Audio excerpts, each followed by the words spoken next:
First of all Modi sir చెప్పారు operation Sindoor అని. So మళ్ళీ ఆపరేషన్ తిలక్ అంటే అది చాలా పెద్ద విషయము. బట్ యాజ్ ఏ స్పోర్ట్స్లో జస్ట్ మాకనేది ఏంటంటే కంట్రీకి ఆడుతుంటే కంట్రీకి గెలిపేయాలని ఉంటుంది ఏ మ్యాచ్ ఆడినా. So at the right moment right టైంలో ఆపర్చునిటీ వచ్చింది. So I'm feeling so great that I have done something for కంట్రీకి. ప్రెషర్ ఎలా ఫీల్ అయ్యారు మీరు? 20 రన్స్ కి 3 వికెట్లు పడిపోయినాయి ఇండియాయి. సో చేజింగ్ ఉంది దట్టు పాకిస్తాన్ మీద.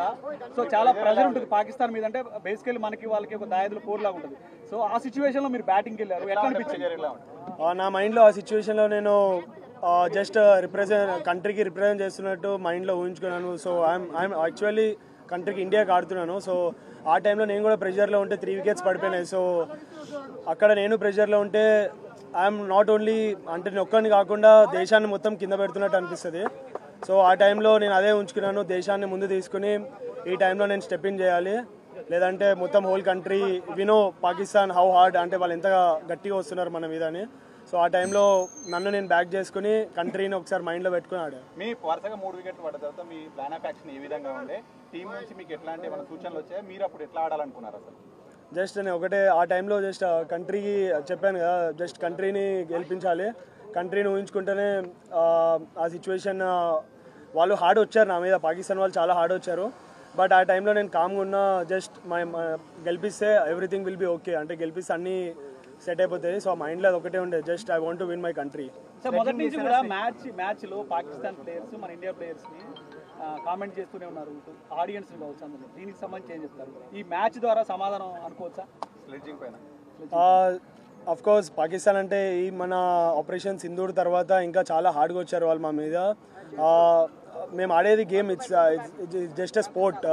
సో ఆ టైంలో ఎమోషన్స్ తీసుకుని ఆడితే స్పోర్ట్ ఆడలేము. సో ఆ టైంలో నేను కామ్గా ఉండి ఐఎమ్ సో పేషెన్స్ చాలా అన్నారు, చాలా విధంగా చాలా చెప్పారు.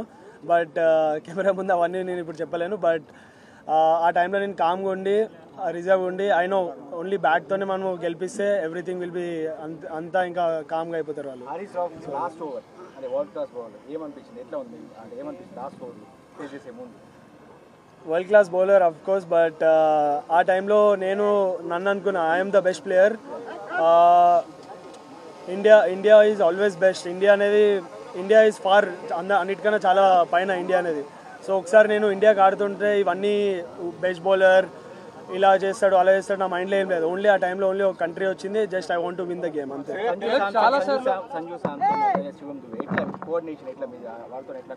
అంటే వాళ్ళ మధ్య మంచి పార్ట్నర్షిప్ వచ్చింది. ఆ టైంలో నేను చెప్పా ఏమైనా ప్రెషర్ ఉంటే నేను అబ్జర్వ్ చేసుకుంటాను, బట్ మీరు ఒక ఎండ్ నుంచి జస్ట్ స్ట్రైక్ రొటేట్ చేయండి, నెక్స్ట్ వేరే ఎండ్లో ఏం ప్రెషర్ లేకుండా నేను క్యారీ చేస్తాను వికెట్ని అని చెప్పి సంజుని చెప్పాను. సంజు కూడా చాలా క్యామియో చాలా ఇంపార్టెంట్ ఆ టీంకి ఆ టైంలో. నెక్స్ట్ దుబే వచ్చాడు. దుబే వాజ్ స్లైట్లీ కొద్దిగా ప్రెషర్లో ఉండే స్టార్టింగ్లో, తర్వాత ఇన్నింగ్స్ చాలా బాగా బిల్డ్ చేశాడు. సో దట్ హెల్ప్ నాకు పర్సనలీగా యాజ్ ఎ పార్ట్నర్షిప్ హెల్ప్ అయింది, also for the country. Last over pressure ఎలా ఉండేది? లాస్ట్ ఓవర్లో మెయిన్గా సారీ లాస్ట్ ఓవర్లో మెయిన్గా ప్రెషర్ ఎలా ఉంటుంది? సంజు దుబే అవడానికి లాస్ట్ ఓవర్ చాలా ఇంపార్టెంట్. నేను ఆల్రెడీ దుబేకి చెప్తా ఉన్నాను, సో ఒక ఎండ్ నువ్వు ఆడుతూ ఉండు, వేరే ఎండ్ నుంచి నేను కవర్ చేస్తానని చెప్పి దుబే కన్నా. బట్ దుబే అవుట్ అయ్యాడు, బట్ నేను స్టార్టింగ్ నుంచే కాన్ఫిడెంట్ ఉండే I will finish the game అని. So yeah, by God grace I have done it. Like India Pak match ఇదేం కొత్త కాదు, చాలాసార్లు మనం వైరల్ ఉన్నప్పుడు చూసాం. కానీ ఈసారి చాలా సైన్స్ చూసాం, ఫ్లైట్ పడిపోయినట్టు కానీ మిజైల్స్ వచ్చినట్టు కానీ, ఈవెన్ దానికి అపోజిట్ రియాక్షన్స్ కూడా మన టీమ్ ఇండియన్ ప్లేయర్స్ నుంచి చూసాం.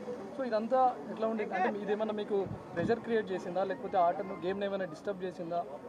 ముందు వాళ్ళే స్టార్ట్ చేశారు పాకిస్తాన్ నుంచి. స్టార్ట్ అదే ఇండియా పాకిస్తాన్ మ్యాచ్లో ఇది ఓకే, బట్ ఆపరేషన్ సింధూర్ తర్వాతనే కొద్దిగా హార్డ్గా వచ్చారు వాళ్ళు మా మీద. బట్ మేము ఆడేది చెప్పాను కదా మళ్ళీ స్పోర్ట్. సో స్పోర్ట్ని ఎమోషన్స్తో కనెక్ట్ చేసి ఆడితే అవ్వదు. సో జస్ట్ నేను ఆ స్పోర్ట్ని ఏ విధంగా ఆడాలో ఆ విధంగా స్పోర్ట్లో ఆడి we have replied in a good way to them.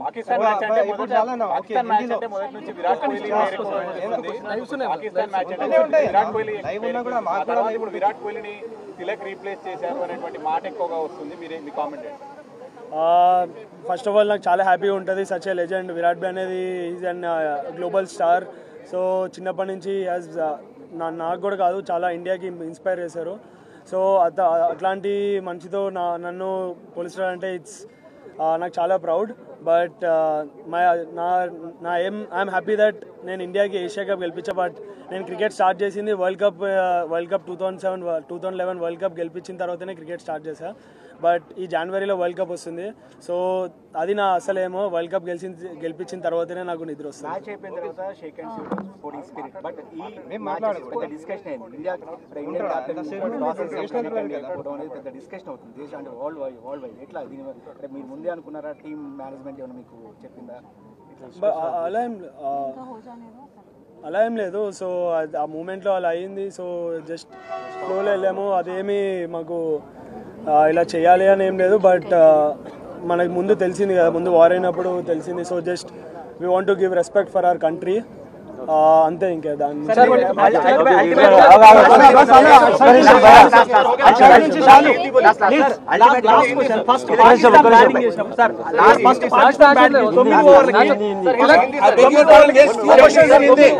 Pakistan first batting చేసినప్పుడు 9 ఓవర్లకి భారీ స్కోర్ చేసింది. సో అదే సిచ్యువేషన్ కొనసాగితే దాదాపు 170, 180 వెళ్తాది అనుకున్న సమయంలో మన ఇండియన్ బౌలర్స్ కావచ్చు కట్టడి చేశారు. సో స్ట్రాటజీ ఎట్లా అవలంబించారు? ఏమనుకున్నారు? 9 ఓవర్స్ వాళ్ళు భారీ స్కోర్ చేశారు కదా, అదే టెంపో కంటిన్యూ అయితే 180 దాకా వెళ్ళేది. సో తక్కువ చేశారు కదా, దానికి సంబంధించి ఎట్లా స్ట్రాటజీ చేశారు? అందరికీ తెలిసిందే India one of the best bowling attacks. So టైంలో అవుతుంది, వాళ్ళు స్ట్రాటజీ ప్లానింగ్ అన్నీ చేసే వస్తారు. సో ఫస్ట్ 2 గేమ్స్ ఓడిపోయారు. సో థర్డ్ గేమ్ అంటే వీ నో దట్ వాళ్ళు చాలా హార్డ్గా వస్తారు మా మీదని మేము ఎక్స్పెక్ట్ చేసాం. సో తర్వాత అండర్ ప్రెషర్లో కామ్ ఉండడం, దట్స్ మేము టీంలో అదే డిస్కస్ చేసాం. గౌతీ సార్ కానీ సూర్య కానీ అందరూ గ్యాదర్ అయ్యి, సో అండర్ ప్రెషర్ కామ్ ఉండడమే ఇది ఇంపార్టెంట్. సో మా బేసిక్స్ మేము బ్యాక్ చేసుకున్నాం and we have executed well.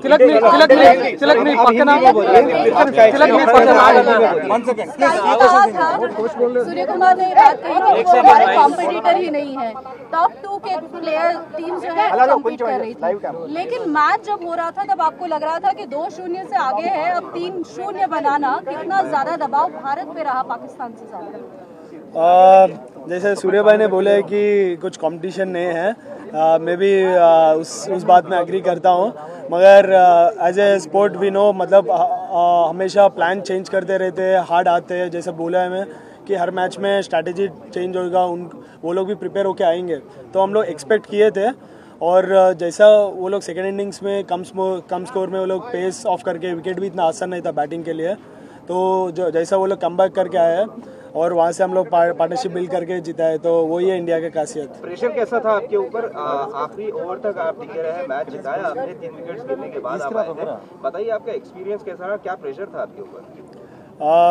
Pressure तो ऑफकोर्स नर्व्स तो बहुत रहते हैं बॉडी में, बहुत कुछ चल रहा था दिमाग में. तो मैं ऐसी एक चीज़ पहले भी बताया, अभी भी वही बताता हूँ, देश हमेशा आगे है और अपना इंडिया सबसे बहुत ऊपर है. तो मेरा माइंड में और दिल में वही लग रहा था कि जो भी करूँगा मैं, कुछ भी करूँगा, पूरा देश के लिए पूरा जान दे दूँगा. तो वही दिमाग में चल रहा था.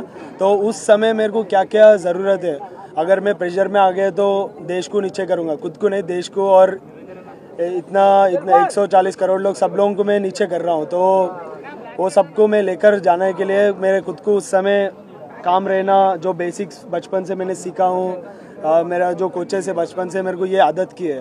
तो मैं वो सब चीज काम रह के दिमाग में सोचा और एग्जीक्यूट किया. हमेशा वो डिस्ट्रैक्ट करने की जब बात करते हैं तो भारत पाक के मैच में तो अक्सर देखा जाता है, लेकिन ये वाले में ऑपरेशन सिंदूर के बाद बहुत ही ज्यादा हाई वोल्टेज रहा, पहले के 2 मैचेस भी और अब तीसरे मैच में. किस तरह की स्लेजिंग रही या फिर किस तरीके से प्रेशर आपके ऊपर बनाने की कोशिश की गई सेकेंड इनिंग्स में? तो खास कर ज्यादा था, जैसे पहले 3 विकेट भी हो गए थे, जल्दी हो गए थे. तो उसके बाद और थोड़ा हार्ड होने चालू हुआ. तो उस समय मैं ही बैटिंग में था, तो थोड़ा सा ऊपर ज़्यादा मेरे ऊपर आए थे. तो जैसा मैंने बोला है कि अपन उस समय बात करके कुछ दूसरा शॉट मार के कुछ भी किया तो अपना देश को ही नीचे कर रहे. तो बस मेरे को हमेशा बोलता हूँ कि मेरे को मैचेस जिताना है.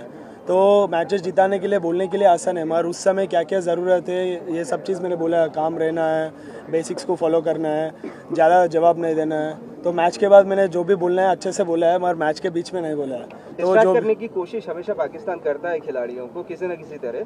तो क्या आपके साथ भी इस तरह का रवैया आता है क्या पाकिस्तानी खिलाड़ियों द्वारा? सॉरी, डिस्ट्रैक्ट करने की कोशिश जो है वो पाकिस्तानियों द्वारा की जाती है, तो क्या आपको भी इस बार इस मैच के वक्त खासकर जब आप बैटिंग कर रहे थे तो क्या उस वक्त में आपको किसी तरीके से डिस्ट्रैक्ट करने की कोशिश की गई थी उनके द्वारा?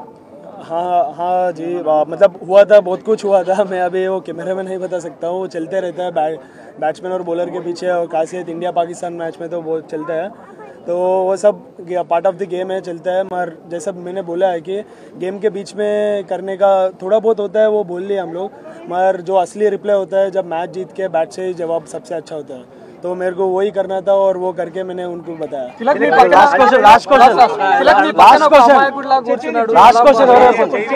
కోచ్ గురించి ఏం చెప్తారు? మీ పక్కన అసలు ఆయన చూస్తే ప్రతిసారి మిమ్మల్ని ముందు నుంచి నడిపిస్తా ఉన్నాడు, ఆల్మోస్ట్ క్రికెట్ బేసిక్స్ నుంచి ఇక్కడ స్టార్ట్ చేశారు. సో సలాం గురించి చెప్పాలంటే మీరు इसी में एक सवाल जोड़ता हूँ। तेलुगु और हिंदी में जवाब देता हूँ, उसके बाद कुछ लोग इसको ना हिंदुस्तान और पाकिस्तान, हिंदू मुस्लिम भी करते हैं, देश में हो या देश के बाहर हो। तो सलाम साहब आपके कोच हैं, तो किस तरह आप इस तालमेल को देखते हैं, जुगलबंदी को देखते हैं? నాకు చిన్నప్పటి నుంచి అంతా అతనే, చిన్నప్పటి నుంచి స్టార్ట్ చేసింది నేను లీగల్ క్రికెట్ అకాడమీలో. నాకు సలాం భయాష్ ఇంకా పృథ్వీ అన్న చిన్నప్పటి నుంచి నాతో కలిసి ఉన్నారు. వాళ్ళ హార్డ్ వర్క్సే ఇప్పుడే నేను ఉన్న స్టేజ్లో యాజ్ ఎ తిలక్ వర్మ అని అందరికి గుర్తుపడతారు. బట్ తిలక్ వర్మ లేనప్పుడు ఇద్దరే నా వెనకాల ఉండేది. నేను నా ప్రొఫైల్స్లో కానీ ఎక్కడ కానీ చిన్నప్పటి నుంచి నేను ఆల్వేస్ నా క్రెడిట్ అంటే మదర్, ఫాదర్, నా కోచెస్, సో వాళ్ళకే క్రెడిట్ ఇస్తా. They are everything to me, అన్నీ వాళ్ళే నాకు. సో ఏ లెవెల్కి వెళ్ళినా మన గురు నుంచే, ఇండియన్ టీం గురు నుంచి చూసాము, విరాట్ కోహ్లీ, సచిన్ సార్ నుంచే చూసాము కోచెస్కి ఎలా రెస్పెక్ట్ ఇచ్చి ఎంత చేస్తారో. So the same steps I also follow. ఇంకా నాకు అంటే ఎక్కువ మాటలేం చెప్పలేం, అంటే ఎవ్రీథింగ్ అంటే దే ఆర్ ఎవ్రీథింగ్ అంతే.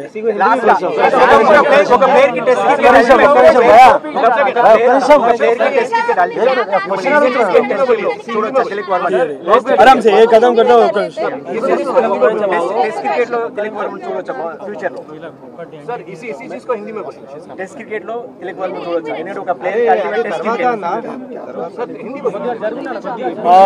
मैं ये चीज़ बोला, बचपन से स्टार्ट करे तब से जैसा अभी मेरा नाम है तो सब लोग जानते हैं तिलक वर्मा है बोल के.